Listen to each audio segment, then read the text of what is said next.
Welcome back, friends. Today we are reading The Big Red Apples from Zitkála-Šá. The first turning away from the easy, natural flow of my life occurred in an early spring. It was in my 8th year, in the month of March, I afterward learned. At this age I knew but one language, and that was my mother's native tongue. From some of my playmates, I heard that 2 pale-faced missionaries were in our village. They were from that class of white men who wore big hats and carried large hearts, they said.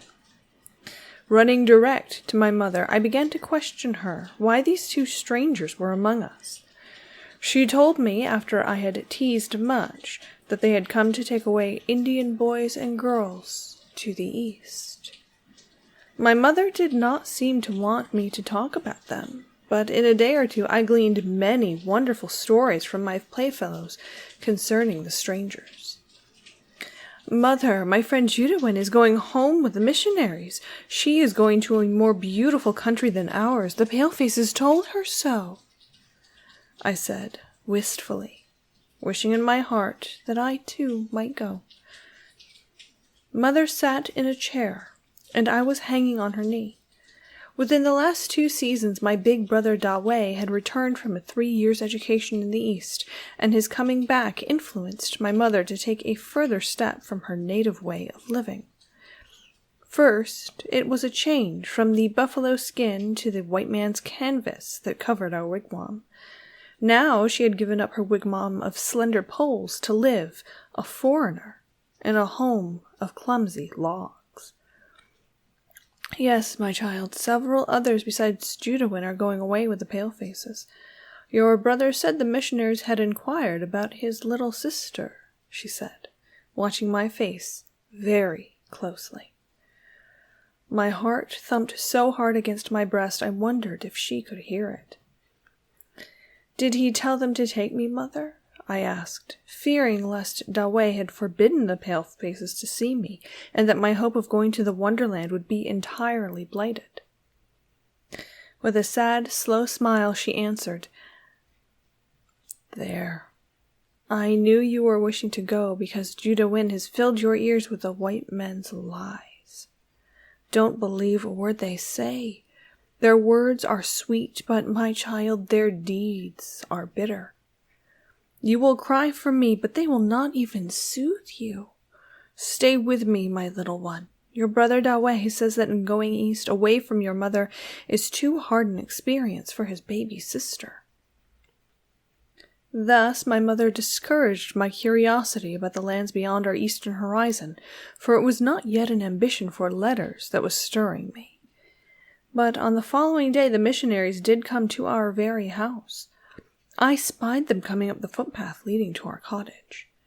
A 3rd man was with them, but he was not my brother Dawei. It was another, a young interpreter, a paleface who had a smattering of the Indian language. I was ready to run out to meet them, but I did not dare to displease my mother. With great glee, I jumped up and down on our ground floor. I begged my mother to open the door, that they should be sure to come to us. Alas, they came, they saw. They conquered. Judawin had told me of the great tree where grew red apples, and how we could reach out our hands and pick all the red apples we could eat. I had never seen apple trees. I had never tasted more than a dozen red apples in my life, and when I heard of the orchards in the east, I was eager to roam among them. The missionaries smiled into my eyes and patted my head. I wondered how my mother could say such hard words against him.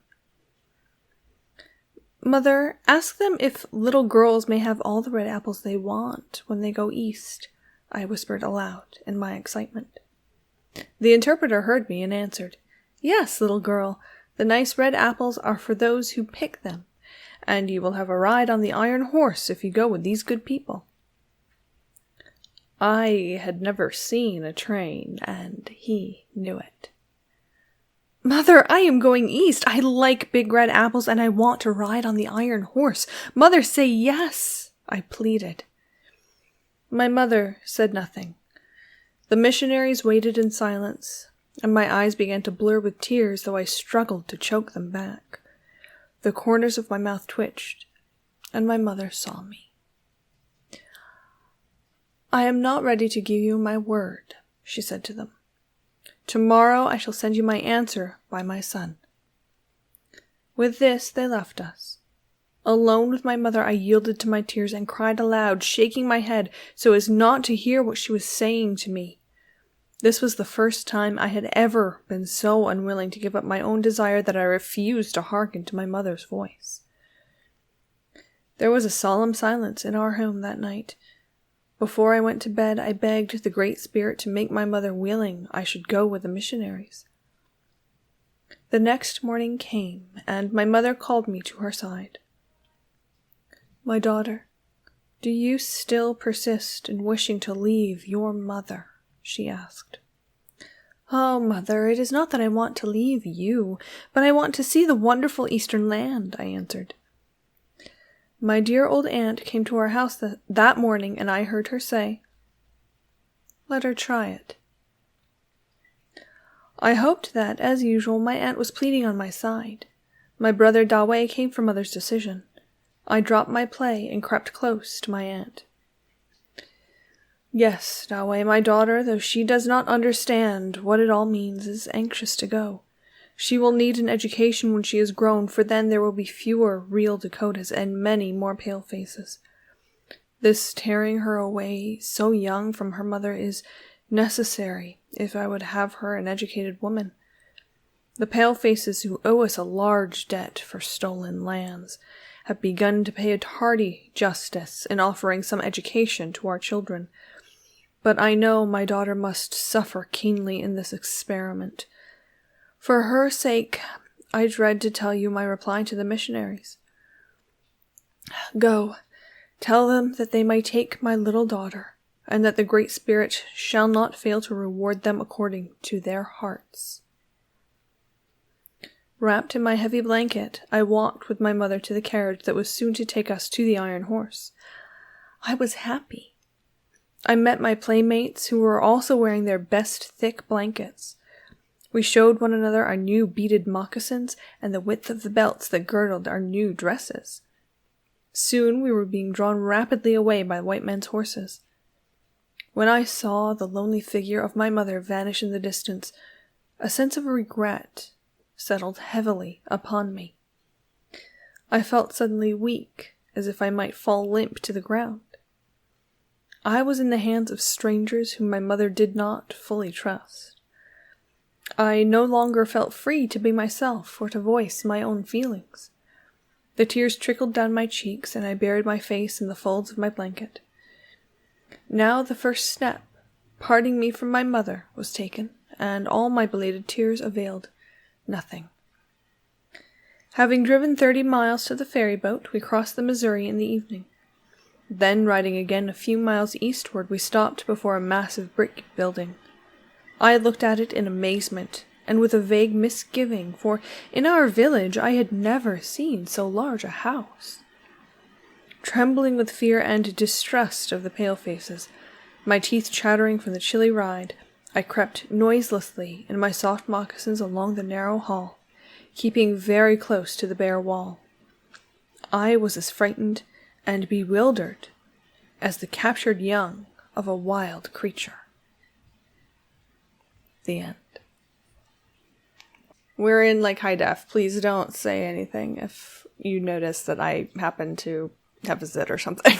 Zitkála-Šá was born in 1876, and she was a Sioux, and her tribe was kind of in South Dakota. This story is largely autobiographical. This story was originally published in 1921 as a part of a larger set of stories, American Indian stories, and I don't fully want to give this all away just in case you read the entire thing, but I feel like if you have some background knowledge in how the residential schools went in general, you kind of know where this story is going. When she got to the residential school, she was given the name Gertrude Simmons and she married a man named Mr. Bonin, and she became Gertrude Bonin, and she went by both Zitkála-Šá and Gertrude Bonin. But it seems like she was very torn for the entire rest of her life between academia and learning in the East and keeping her heritage alive. The reason that she actually published this book is because she noted that a lot of the traditions of her people were dying, and she also has a few books where she collected stories from other people. But at the same time, she's the first Native American to write an opera.